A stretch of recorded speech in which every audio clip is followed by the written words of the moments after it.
안녕하세요. 그래언니입니다. 폭염이 며칠 계속되고 있는데 건강 잘 유지하고 계세요? 여름엔 특히 너무 찬 것만 드시다 보면 설사를 하시는 분들이 많은 것 같아요. 어른들 배앓이 한다고 그러잖아요. 그래서 우리 어린아이들 잘 때도 배를 따뜻하게 덮어주고 그러는데 너무 찬 것만 드시지 마시고요. 미지근한 걸로 속을 따뜻하게 해서 흡수가 되도록 하셔야 되고 중간중간 물도 많이 드셔서 탈수도 예방하시고요. 이제 이번 주 며칠 있으면 입추예요. 그럼 아침 저녁으로 날씨가 굉장히 달라지거든요. 조금만 힘을 내서 남아있는 여름 지나가도록 응원드려봅니다. 여름에 시원한 영화관에 가는 것도 참 좋고, 이제 휴가를 맞으신 분들 에어컨 틀어놓고, 요즘은 카페가 너무 잘 돼 있잖아요. 음악도 조용하게 틀어주고, 또 뭐 하루 정말 커피 한 잔, 시원한 빙수 한 그릇 시켜놓고 하루 종일 있어도 뭐라고 하지 않는 그런 카페도 많고요. 도서관도 굉장히 잘 돼 있잖아요. 그래서 여름에 그런 시원한 곳에서 책 읽는다면 신선이 따로 없을 것 같아요. 올 여름 어떤 책이 여러분의 가슴을 꽝 하고 뚫리시나요? 여러분 가슴을 울리는 인생의 책 한 권 한번 읽어보지 않으실래요? 그래서 제가 오늘은 휴가 기간에 읽으면 내 인생이 뭔가 의미를 좀 달리하는 책 한 권 소개해 드릴까 해요. 물론 제 책 내 감정의 주인으로 사는 법과 기적의 21일도 최고예요. 그죠? 감정이 어땠는지, 내 감정을 어떻게 내가 스스로 들여다보고 내 어린 시절의 감정까지 드러내 보았을 때 그때 진정으로 나를 찾고 행복한지, 두 번째는 제가 워킹맘으로 그렇게 26년간 워킹맘으로 살면서도 어떻게 아이들이 자기 꿈을 찾아가게 만들었는지 자충우돌하는 워킹맘 엄마의 스토리까지 들어있는 기적의 21일 공부법도 너무 좋아요. 제 강추지만 또 하나 다른 책을 소개할까 해요. 빅터 프랭클의 죽음의 수용소에서라는 책이에요. 이 책은 너무 유명해서 많이 알고들 계시겠지만 그래도 저는 제 유튜브에서도 한번 꼭 소개하고 싶었어요. 제가 제 인생의 책으로 미움받을 용기라는 그 아들러의 개인 심리학 책을 소개해 드렸었잖아요. 이분도 그 로고테라피라는 그런 정신의학의 새로운 세계를 만드신 분이에요. 이분은 나치시대 유태인이에요. 그 유명한 아우슈비츠 수용소에서 3년을 감금당하면서 정신의학자임에도 불구하고 자기가 어떻게 최하 인간으로 취급받으면서 거기서 살아났는지 그 고통을 감내한 거를 깨달으면서 써낸 책이에요. 저는 이 수용소의 삶을 그때 물론 그 나치들의 굉장히 철창 안에 갇힌 삶을 유태인들은 살았지만 제가 크게 생각해보면 우리 인생 자체, 삶 자체가 수용소의 삶이 아닐까라는 생각이 들었어요. 물론 여기는 강제적인 것에 의해서 그랬지만 사실은 저희 삶에 굉장히 자유가 있어요.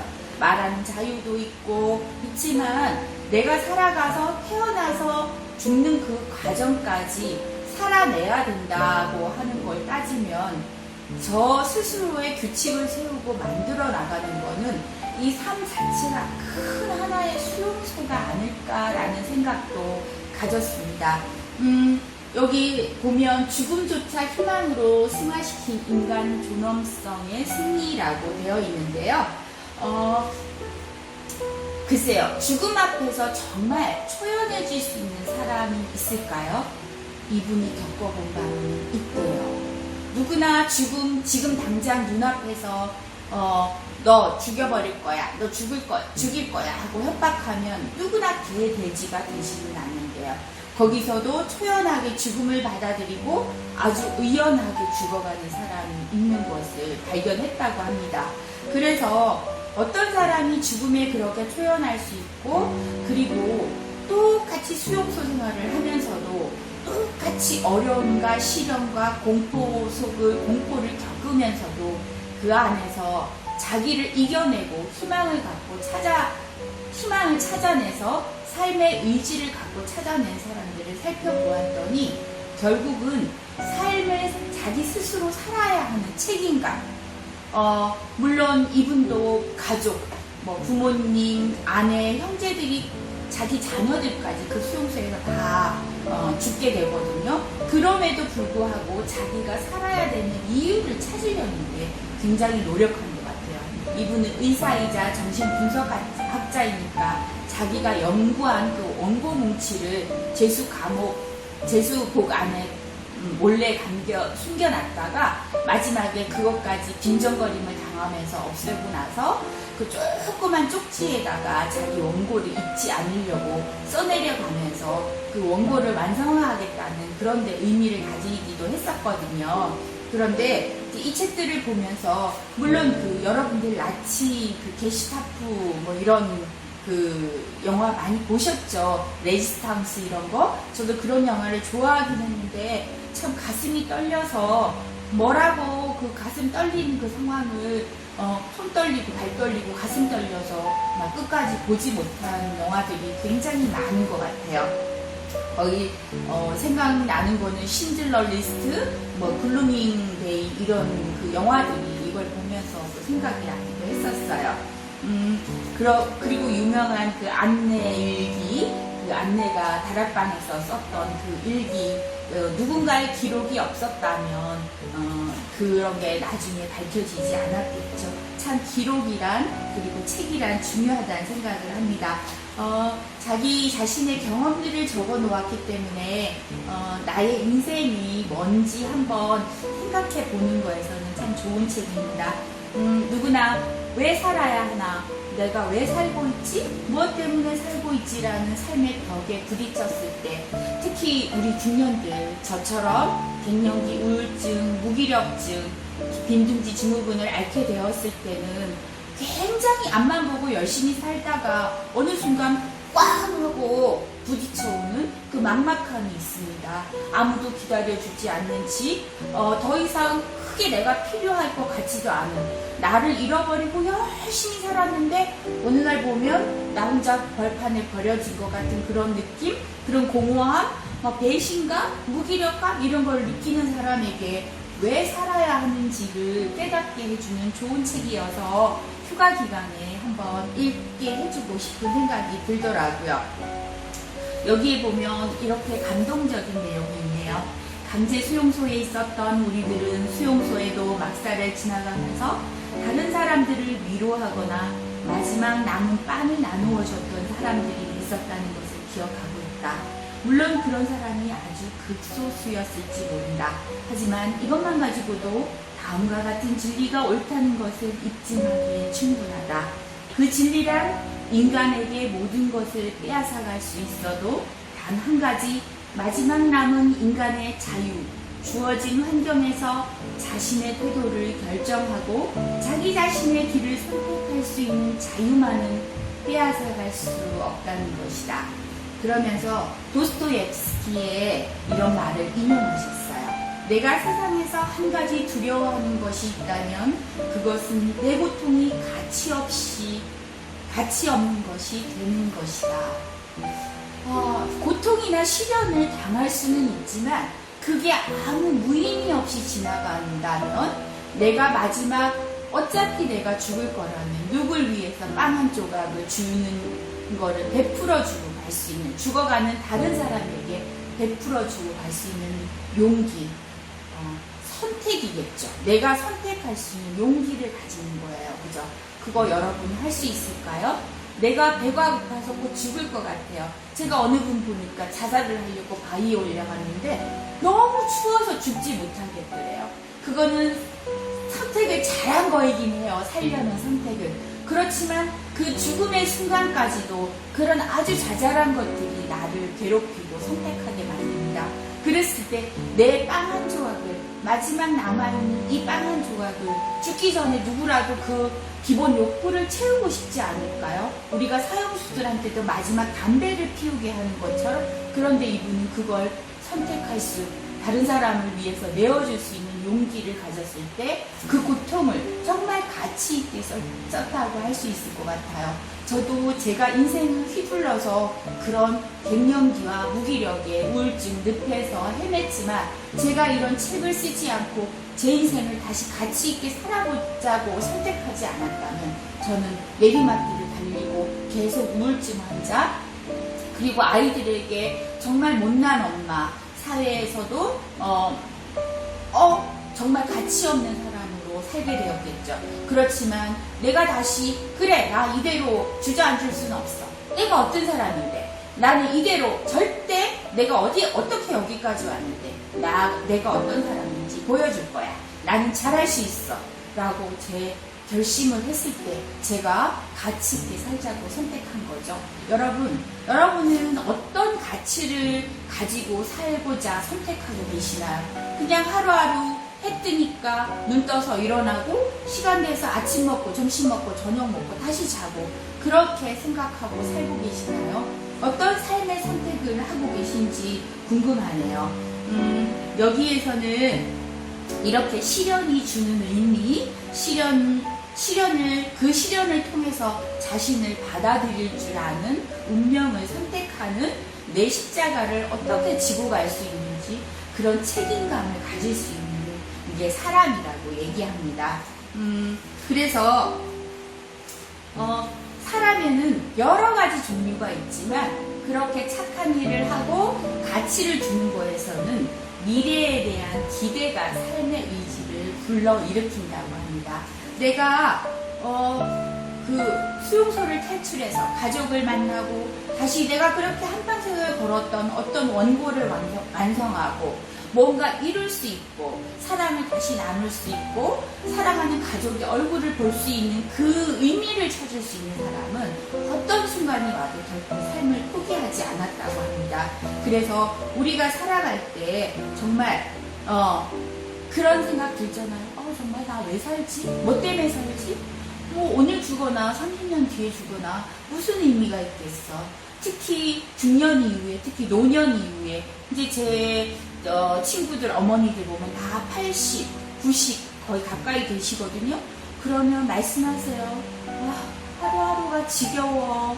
하루하루 사는 게 지옥이야. 시간이 너무 안 가. 하루가 사는 게 너무 지옥 같아. 그렇게 말씀하시거든요. 너무 안타까운 거예요. 솔직히 어머니 힘내세요라고 말하기도 그렇고 뭔가 새로운 걸 해보세요라기도 그렇고 그러면 민망해서 제가 눈을 어디에 둬야 될지를 모르겠어요. 그런 분한테 삶이 그래도 그분은 아직 살아있잖아요. 그죠? 어떻게 보면 현대가 준 문명을 잘 이용해서 지금까지 살아계신 거잖아요. 그러면 남아있는 그 삶을 좀 더 보람있고 충실하게 살기 위해서는 어떻게 해야 될까요? 내 삶이 우리로부터 무엇을 기대하게 살지 말고 내 삶에 대해서 내 삶이 나에게 질문하게 만들라는 것이죠. 너 왜 사니? 내가 누구에게 너 왜 살고 있니? 내 자신에게 너 왜 살고 있니? 나 왜 살죠? 하고 누구한테 묻지 말고 삶이 나에게 묻도록 너 왜 사냐고.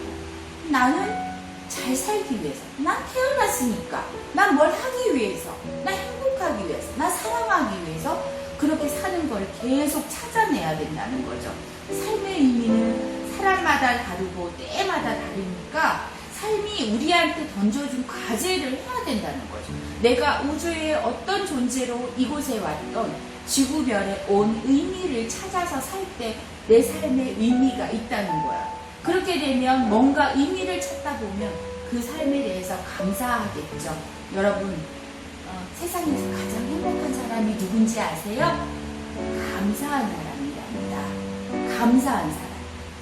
행복하니까 당연히 감사함이 나오겠죠. 그렇게 살아보려면 내 삶의 의미를 찾았을 때 살아있게 해주셔서 감사합니다라는 생각이 저절로 들 거예요. 그죠?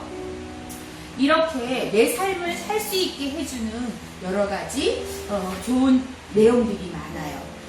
삶의 의미란 끊임없이 변하지만 절대로 없어지지 않는다고 해요. 내가 90살이 돼도 100살이 돼도 무언가를 창조하거나 어떤 일을 함으로써 어떤 일을 경험하거나 어떤 사람을 만남으로써 그리고 피할 수 없는 시련에 대해 어떤 태도를 취하기로 결정함으로써 내가 어떤 병이 걸렸는데 그 병을 이겨내려고 사는 것도 삶의 의미고요. 내일 누가 어디 하늘에 내일 무슨 태풍이 오는데 그게 과연 여기를 어떻게 만들지 기대하는 것도 삶의 의미라고 할 수 있기 때문에 누구한테는 중요하고 누구한테는 중요하지 않은 삶의 의미라는 건 없다는 거죠. 그리고 그것을 삶의 의미를 두 번째로 찾아내는 두 번째 방법은 어떤 좋은 것, 착한 것, 선이나 진리, 아름다움을 찾아내는데 그게 자연이나 문화여도 좋다는 거죠. 그리고 사람을 사랑하는 거에서 찾아내도 좋다는 거죠. 내가 밥숟가락 들 힘만 있으면 사실 누구를 위해서 물 한 컵을 따라줄 수도 있고 내가 눈만 보인다고 하면 누구에 의해서 책을 읽어줄 수도 있고 그런 여러 가지 봉사할 일이 많잖아요. 그렇다면 내가 삶을 살아가는데 의미를 좀 더 찾을 수 있지 않을까 생각이 듭니다. 사람이 삶의 의미를 포기하게 되었을 때 어떻게 됐는지 한번 볼게요. 삶의 의미를 찾으려는 노력이 허사로 돌아갔을 경우에는 어떻게 될까? 그렇게 되면 아주 치명적인 결과가 나타날 수 있다. 그 실례로 프로 수용소나 강제 수용소와 같은 극한 상황에서 가끔씩 일어나는 일을 생각해보자. 내가 어떤 미군에게 들은 말인데 이럴 경우 처음에는 체념 상태라고 부르는 행동 패턴이 나타난다고 한다. 강제 수용소에서는 이런 체념 상태가 아침 5시에 잠자리에서 일어나는 것은 물론 밖으로 일하러 나가는 것도 거부하고 대신 막사에 남아 똥과 오줌에 절은 뒷더미 위에 누워있기를 고집하는 행동으로 나타난다. 아무것도 그들의 마음을 바꿀 수가 없다. 경고도 협박도 소용이 없다. 그런 다음에 아주 전형적인 행동을 한다. 주머니 깊숙이 감추어 두었던 담배를 꺼낸 다음 그것을 피기 시작한다는 것이다. 바로 그 순간에 우리는 그가 앞으로 48시간 안에 죽을 것이라는 사실을 예감한다.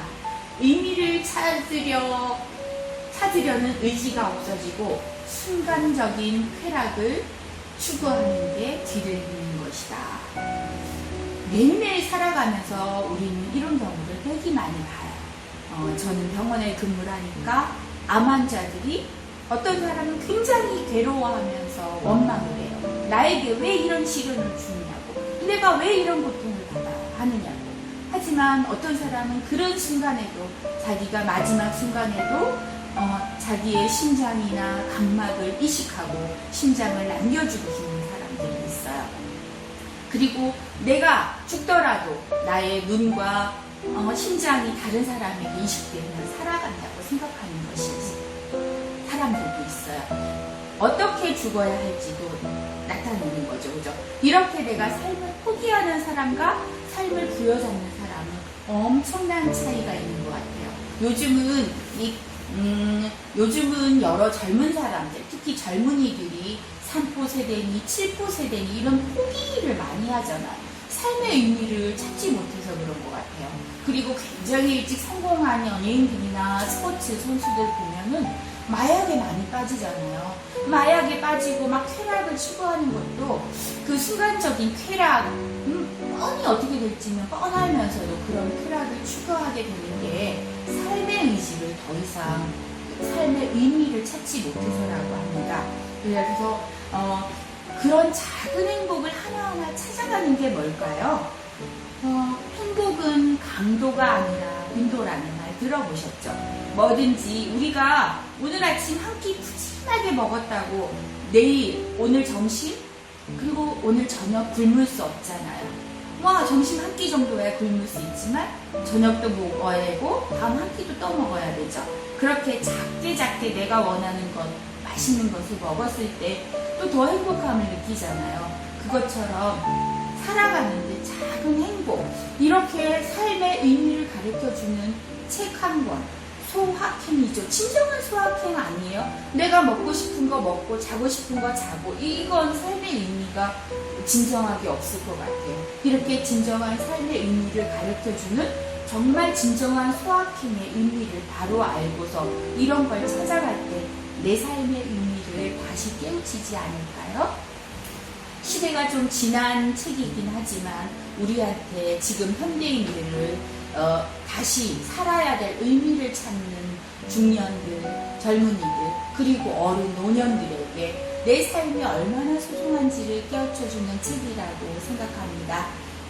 내 삶의 의미를 찾고 싶은 여러분, 이 책을 읽으면서 나에게 소중한 어떤 사람이 그렇게 살기 원하던 내일이 바로 오늘이라는 이 순간이라는 것을 감사하면서 살 수 있기를 바랍니다. 저에게 주어진 그 시련들을 통해서 저도 저에게 다시 이런 시간이 왔음을 감사드립니다. 이런 시련들을 통해서 우리가 삶의 의미를 하나하나 찾아가고 또 제가 그 깨달음을 통해서 여러분들에게 삶의 의미를 나누어 줄 수 있고 삶의 의미를 전해드릴 수 있으면 저 또한 진정한 삶의 의미를 깨달은 것이겠죠. 여러분, 중년 여러분, 무더위도 언제든지 지나가고요. 중년도 언제 끝납니다. 그 갱년기 길 것 같았던 터널도 지나가고요. 무의미했던 의미도 지나가면 다시 바람이 불고 햇볕이 쪼이고 별이 뜨고 태양이 떠오릅니다. 그런 시기가 분명히 우리한테 다시 존재하니까요. 우리 힘을 내서 이 시기 손잡고 한번 감사함을 외치면서 이겨내볼까요? 진정한 삶의 의미를 찾는 시간 되시기를 기원합니다. 감사합니다. 사랑합니다. 행복합니다. 그래연이었습니다. 안녕히 계세요.